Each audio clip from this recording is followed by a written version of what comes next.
I'm delighted to be here with the Family Policy Institute. Thank you for having me. I do want to say one thing before anything else, and that is I want to just thank AM 1590, The Answer, the station that I'm on here in Seattle. And if you've never heard my show, that was a great moment in my speaking career.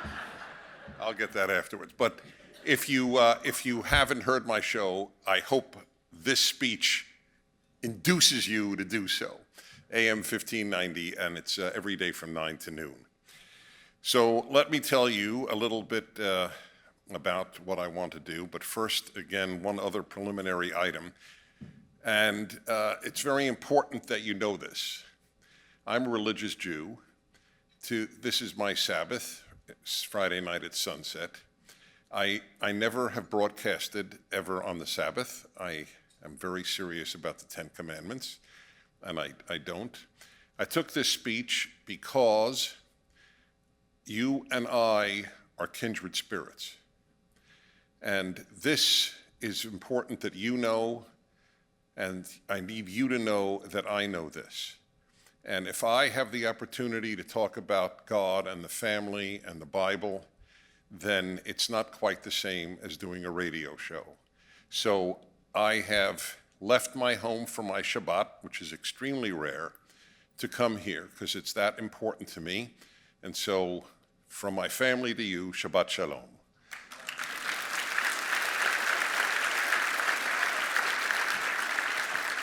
Oh, thank you, thank you. Since the father deacon of the Orthodox Church cited Greek, I'll cite Hebrew. And a phrase, given that you are the Family Policy Institute and the family is central to your message, I'm sure 90% of you know this, but for the 10% who may not have thought this through, here is a beautiful biblical basis for the centrality of the family in God's view. When God blesses Abraham, he says, through you, all the what? He doesn't say all the people of the earth shall be blessed. All the families of the earth shall be blessed. V'nivrechu b'cha kol mishpachot ha'adama. Through you will be blessed all the families of the earth. That is the building block of humanity, the family. If it is shattered, civilization inevitably dies. And that's a beautiful little basis, if you will, biblically, for the centrality of the family, which, as you know and I know, is under attack. It is under attack, and here is where I get into the body of my address to you. It is under attack by leftism. You must understand, if you don't understand what I'm about to say, and I don't think most Americans do, so it's of exceeding importance that it be clear. The most dynamic religion in the world of the last 100 years has not been Christianity, it has not even been Islam, it has been leftism. Leftism has taken over much of the world philosophically and morally. And it has influenced Judaism and Christianity far more than Judaism and Christianity have influenced the world. This is what one needs to understand. If one does not understand leftism as a religion, there is no chance of understanding what is happening in the world. Let me just be very brief about this last comment. And any one of these I could spend an entire lecture discussing. So these are really just sort of chapter headings. I said to you that leftism has influenced Judaism and Christianity more than Judaism and Christianity have influenced the world in the last 100 years. And I mean that quite literally. When you think about it, of course, Christianity is essentially, well, in the Western world at any rate, it is Catholicism and Protestantism, and Judaism is Judaism. The effect, the impact of leftism on these three religious denominations Judaism, Catholicism, and Protestantism has been unbelievable. Mainstream Protestantism is essentially a leftism with a cross. Catholicism has mainstream, including, tragically, the Pope himself, are leftists with the cross, or the crucifix, if you will. I say this with great sadness because just same with Protestants, so many Catholics are listeners to my show and I'm so close to so many. But I'll give you one example of how problematic things are with this current Pope, who is, after all, the product of Latin America. Latin American values are left-wing values. We have a Prager University video featuring a brilliant young Guatemalan broadcaster. She gives it in Spanish and in English. And the theme is something I have said for years in my speaking to Hispanics, Latinos, Latin Americans.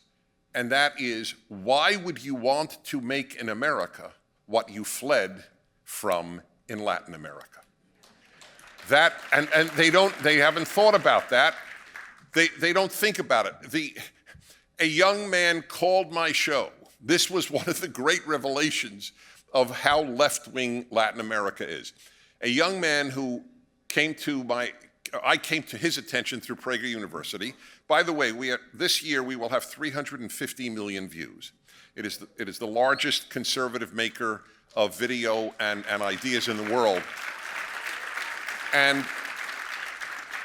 But the only reason I'm telling you is not to brag, although I'm happy to brag about it, but that's not the reason. I want you to know this, because this should give you some hope.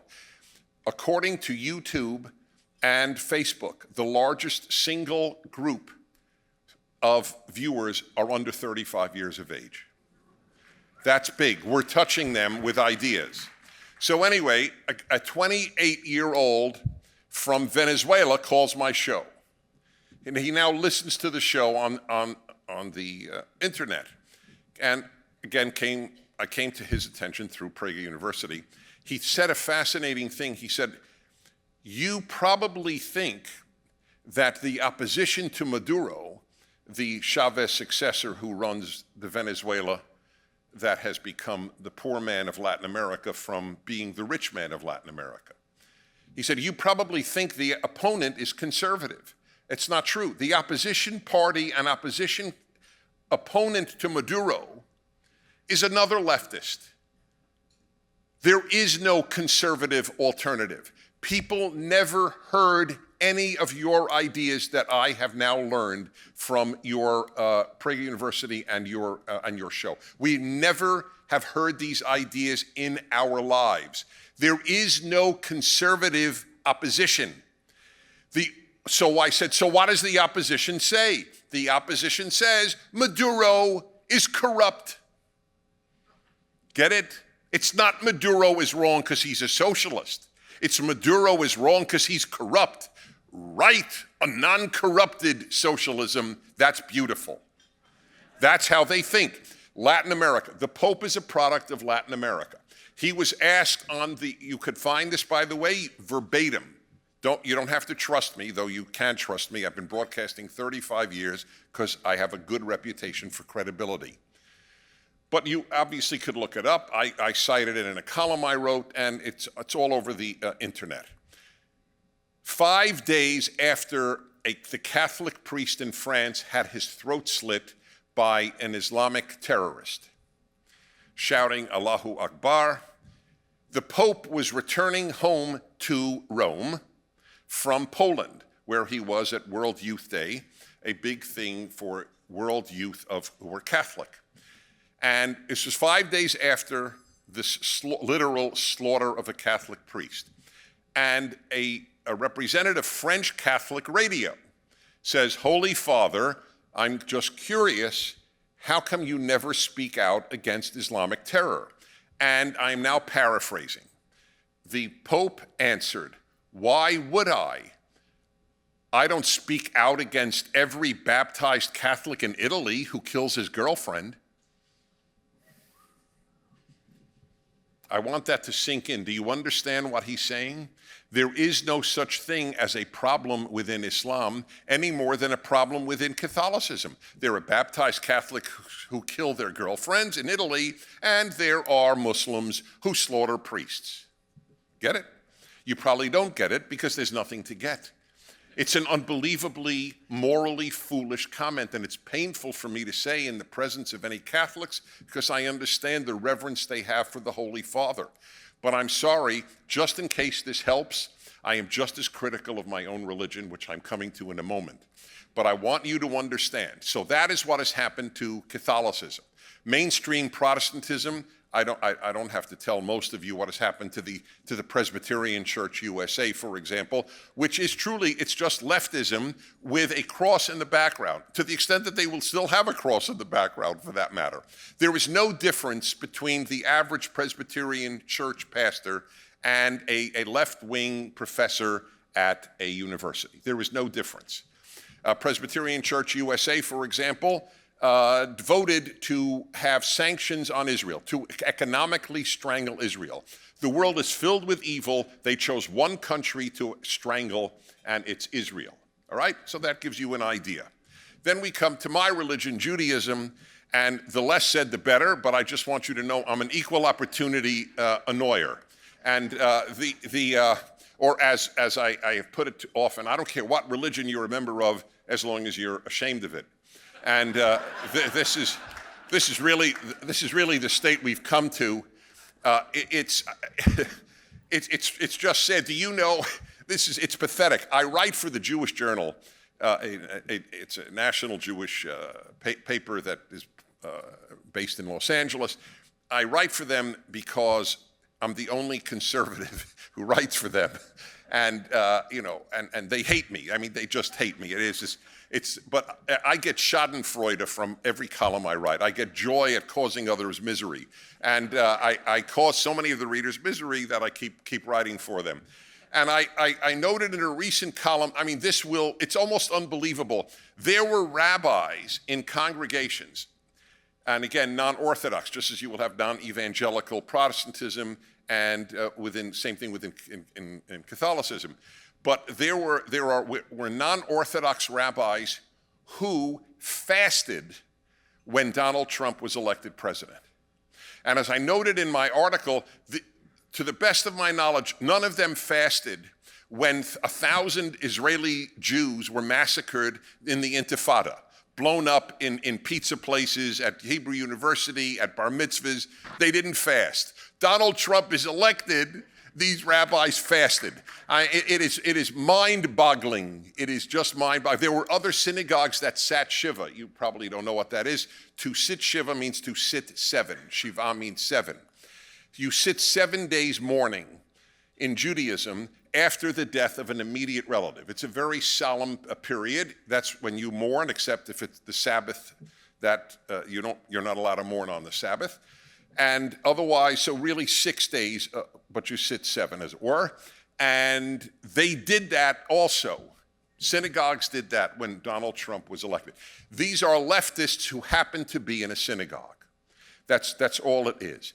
So I'm just backing up my claim that leftism has influenced Judaism, Catholicism, and Protestantism much more than any of those denominations have influenced the larger society.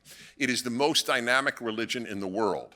50% of college youth today think that socialism is morally superior to capitalism. This is a Pew poll, a Gallup poll. It's 50-50 that socialism is better. They simply don't know a fact.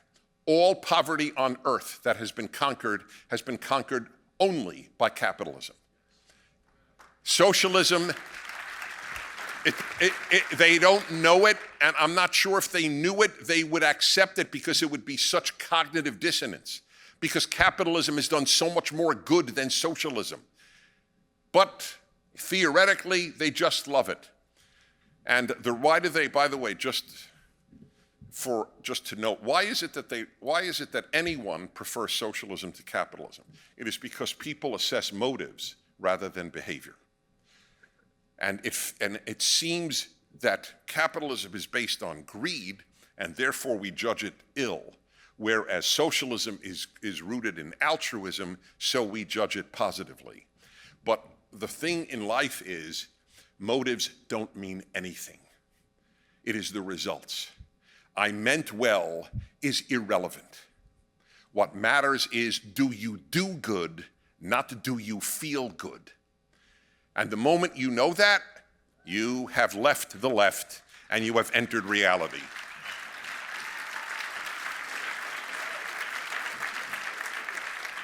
Now let me get to the biggest part of this, because I have a time limit which I won't fully obey, but I still have one, and so I will largely obey it. But I want you to understand that's the heading. Leftism is battling Western civilization. I mean, in every aspect of Western civilization. Do you know that at the University of Pennsylvania, the Department of English has had a mural of William Shakespeare up for decades? It is now taken down, and some female poet has been put up there that no one ever heard of. Now, for the Department of English at an Ivy League institution to take down the mural of the greatest writer in the English language is an astonishing thing. But you see, they don't believe, the left doesn't believe in greatness. It doesn't see the world through the prism of excellence and mediocrity, of truth or non-truth, of great or non-great, of elevated or demeaning. They see it in terms of race, gender, class. That's the left-wing trinity. So he is a dead white European male. Who wants them? The question is not, therefore, did he write the greatest plays? The question is, what's his color? And that goes for sophisticated thought at the University of Pennsylvania. You don't know, here is my rule. If you know this, you know a lot about the modern world. Whatever the left touches, it ruins. There is no exception. I'm not talking liberals, I'm talking left. The only liberals living today are all conservative. And that, by the way, I mean that literally. That is exactly what has happened. Anyone who believes, I'll give you one quick example between the difference between left and liberal. I grew up a liberal. How could I not? I'm a Jew and I'm a New Yorker, okay? It was on my birth certificate. See, you can change gender, but you can't change parties. In any event, so on my birth certificate, it just said Democrat. And okay, so that's the way I was raised. So I was steeped in liberalism. Liberalism's fine. Leftism is evil. Liberalism is wonderful. Here's a simple difference. Liberalism held race, the ideal with regard to race is to be race blind. That was the liberal ideal. Your character matters, your race is of utter insignificance. The left holds the opposite. The left holds that race matters. That's unbelievable. The last people to say race matters were the Nazis, and the left is proud to say race matters. The University of California, by the way, just let me say, you complain here in Washington State, you are a bastion of conservatism compared to California. I have no pity for you whatsoever. God, you have no idea. Come down south, come down south. There's no Republicans in our state legislature. They're there basically because they like Sacramento. There's something beautiful about Sacramento. That's it. There's nothing to do. They have a supermajority in the state assembly and the state senate. Anyway, this is what has happened. This is where we are in our society at this time, where race now in the University of California, listen to this. University of California has issued an official listing of microaggressions. You know what microaggressions are?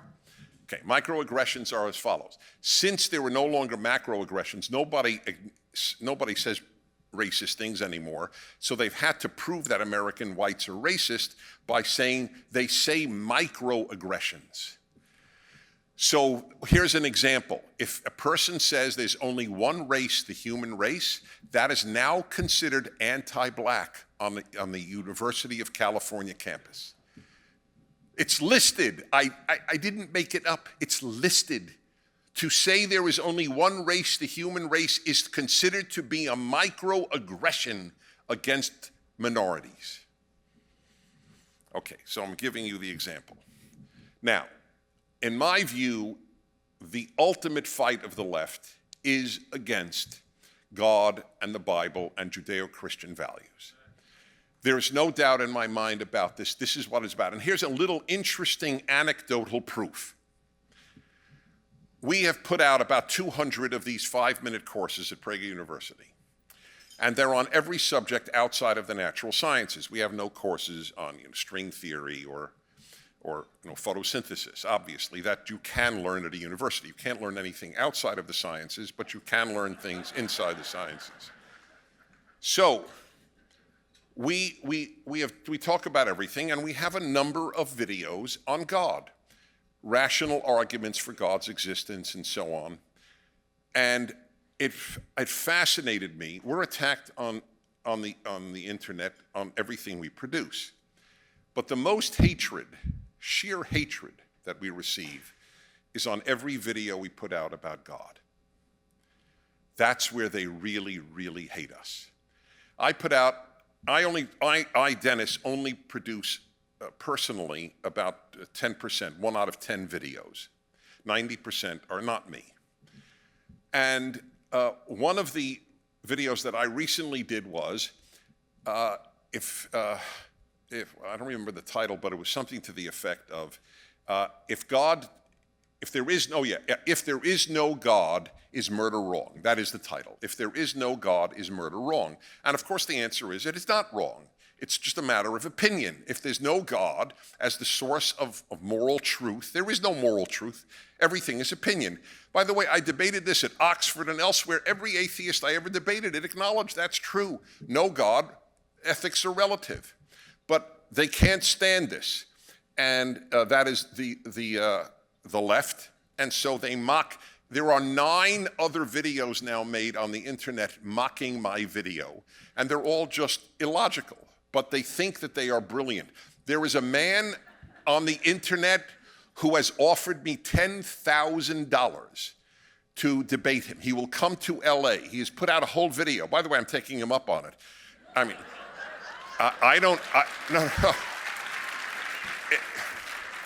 No. There's no reason to applaud me. I just would like $10,000. To be perfectly honest, there are some nice things I could buy with it while debating there's nothing to debate.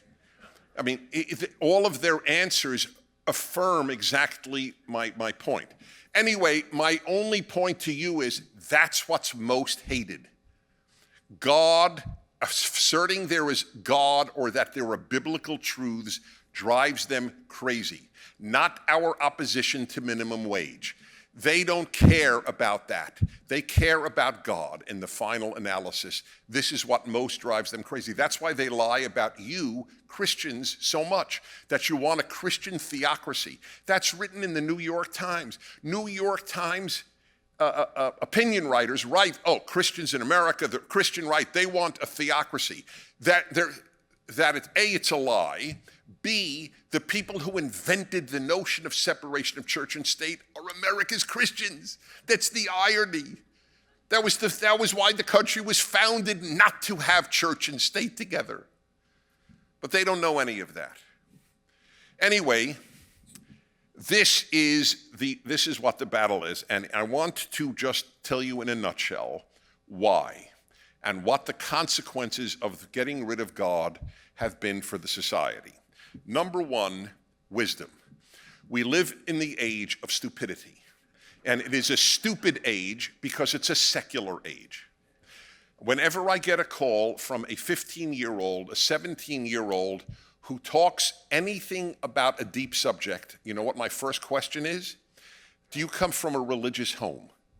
In every single instance, the answer was yes. Because at a very early age, you learn to think about big subjects, not about global warming, but big subjects like good and evil. Why am I the way I am? How do I make a better world by making me better? Here is an example. This is a wisdom and moral consequence of the death of God in society. I realized at a very early, I went to Jewish school, Jewish Orthodox school. I'm not Orthodox, but I'm deeply religious. And I went to Orthodox school till I was 19. And it was half the day in Hebrew, Jewish studies, half the day in English, secular studies. I studied as a rabbi would have studied, and then I ended up writing 2 books on Judaism, so I'm pretty much steeped in this stuff. And I realized something very interesting as I had my talk show and I talked to people of every background. Here's the biggest difference between a religious education and a secular education. And this, whether it's religious Christian or religious Jew, religious Mormon, religious Catholic, it's the same thing. Western religions versus a secular. And I don't care if the secular is public school or private school, there is no difference whatsoever. Here's the biggest single difference. They are told regularly that their biggest battle in life to make a better world, or just their biggest battle, is with society. It's racism, it's xenophobia, it's greed, but their greatest battle is with society. I was taught, as kids in Christian schools are taught, that my biggest battle in life is with me. That is the biggest single difference. And it is the mother of wisdom. Only if you understand that we must battle ourselves to make a better world first is there any wisdom possible. Instead, secular society came up with, I can't say it's the stupidest idea it came up with, because the competition for that title is keen.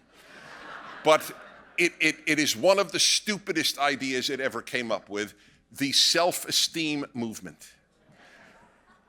No, it's not possible to overstate how destructive and stupid that movement is. I remember when my older son, after a game that he lost, because it's a Prager tradition to lose in sports, and he kept it up, so his team lost, and he got a trophy.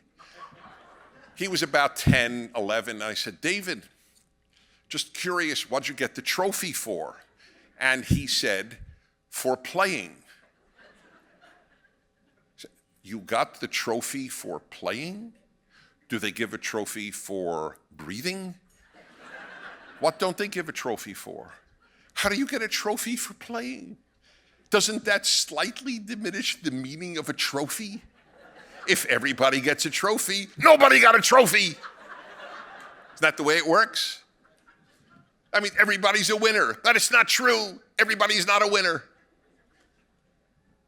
The self-esteem movement, again, religious life. The most important thing in a child's life is self-control. Secular life, the most important thing in a child's life is self-esteem. Who's going to produce a better human being or a wiser human being? And I'll tell you where I learned the wisdom issue. At Columbia, where I did my graduate work. I was taught nonsense. 24/7 drivel at Columbia. It is unbelievable. And I knew it was drivel at the time. I knew it, and I was going out of my mind. I remember I thought I was going out of my, I felt like I had entered planet Goofy, an alternate existence. Told men and women are basically the same, that the United States and the Soviet Union were equally responsible for the Cold War. That was my field of study, communist affairs. I was at the Russian Institute at the School of International Affairs. That's what they taught me. I mean, it was just constant nonsense. And I remember, so help me God. So help me God. And that's not something I would invoke lightly. All of a sudden, one day at Columbia, walking around its campus, I just thinking, why are bright people teaching me stupidity? And all of a sudden, a phrase from the Bible, a verse from the Bible that we said in Hebrew starting in kindergarten, all of a sudden came back to me. Reshit Chochma Yirat Adonai, wisdom begins with the fear of God. And then I realized, holy crow, I know why there's no wisdom at Columbia. Because there's no God at Columbia. No God, no wisdom. There are bright people, but there were no wise people. Secularism doesn't breed wisdom. It breeds non-wisdom. The first calamity of the death of God has been the death of wisdom. Number two, the death of the concept of right and wrong. There isn't. Right and wrong are purely a matter of opinion. I have asked Jewish kids, were the Nazis wrong in the Holocaust? They say yes. Then I ask them, were they wrong, or is it only your opinion that they were wrong? All of them, it's only our opinion. So in other words, the Nazis thought they were right in exterminating 6 million Jews, and you think they were wrong, but there's no way to know. That's right, there's no way to know. It's all a matter of opinion. Third, the death of the sanctity of human life. I became aware of this on an airplane many, many years ago in my 20s. And I was sitting next to, I even remember, was flying into Kentucky and to give a talk. I started talking early. Actually, not in life. I started at 3, and my grandfather thought I was retarded. So I mean early. I mean for a living. But anyway, so the woman next to me had a vegetarian meal. So my hobby in life is talking to strangers. In fact, I have actually a game I play with myself. Can I make the person in the elevator laugh prior to their getting to their floor? It's just, I'm idiosyncratic, I fully admit it, but it's a fun game. I love strangers. Anyway, by the way, I find love the stranger easy. It's loving your neighbor I find hard, but that's a separate issue. Family, that's a challenge. Strangers, it's easy. Anyway, so I was sitting next to this woman. She had a vegetarian meal, so I said to her, "Excuse me, I'm just curious, are you a vegetarian?" She said, "Yes." I said, "How come?" She said, "Because I don't think we have the right to kill animals and eat them." Which I respect that view, by the way, and I had no problem. But she didn't finish. She said, "After all, who are we people to say we're more valuable than animals?" Well, then I almost choked on my non-vegetarian meal, and I said, "Excuse me, did you mean that literally? You don't think we're more valuable than animals?" She said, "No." I said, "Well, let me just ask you out of curiosity, if a dog and a stranger were drowning, who would you say first?" And there was silence. So I said, "I'm sorry, did you hear my question?" And she changed my life with her answer. She said, "I'm thinking." And I thought, she's thinking whether she would save a dog or a stranger first? She's thinking? What is there to think about? That changed my life. I have asked students for the last 40 years, would you save your dog or a stranger first? In every instance, 1/3 vote for the dog, 1/3 for the stranger, and 1/3 doesn't know. And the reason they give is, I love my dog, I don't love the stranger. There is no sanctity of human life, there is just emotion. They follow their heart. Number 4, meaning in life is ended when God is out. There is no intrinsic meaning to life. That explains the left. That is why politics is a religion to the left, because they don't have religion. Your life is filled, in most cases here, with Christianity. Mine is with my Judaism. So I don't care about politics. The truth is, I don't care about politics. I have no choice but to be immersed in it because America is going down the tubes thanks to the left. But the truth is, that's not where I derive my meaning any more than you do. But they don't have that. So their meaning is feminism, environmentalism, socialism, or any of the other isms. With the death of Christianity in the West, we have a whole blossoming of substitute religions. That's what all of those things are, substitute religions, because people ache for meaning in life, and secularism gives no meaning. None. Secularism is good for government and not good for anything else. And the family, which is what you're about, the family. You know why people are having so many fewer children in Europe and the United States and Canada and elsewhere, the whole Western world? If you go to the university, you will be taught one reason: affluence. The more affluent people get, the fewer children they have. This is their mindset. Everything is, remember, race, gender, class. Everything is interpreted through this. This is the material explanation for everything. But how come rich Catholics, rich evangelicals, rich Mormons, and rich Orthodox Jews have a lot of kids? Because they're religious. That's why. Maybe secularism is the reason people don't have kids. And of course that's the reason. There's no reason to have children if you're secular. Why would you do that? It's a lot easier and more fun to go to the movies and go to a restaurant more often than stay home and clean vomit. And that's the way they look at it.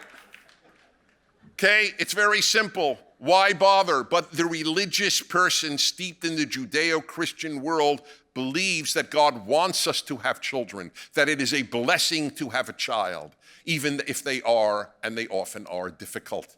Same with marriage. Why is marriage in decline in the Western world? Because marriage is, again, a religious value. In secular life, there is no value. It's just a ring and a ceremony. That's how they look at it. And so they don't marry, and they don't have children, all thanks to the death of that value which the left has made war upon. If you tell a young woman, you know what, if you meet a good guy and you're 21, you should get married, you are looked at by the left as if you had advocated something akin to rape. I ask every young woman I meet, a waitress, someone I'm sitting next to in the plane, anywhere it is, the elevator practically, and I will just say, I'm just curious to know, I ask this of all young women I meet, there's no right or wrong answer, I'm just curious. If you would be guaranteed, either a great profession, great professional success, a great career, or a great marriage, which guarantee would you take? And I explain, it doesn't mean the other is impossible. It just means one is guaranteed. And it is amazing how many of them don't have an answer or will say great career.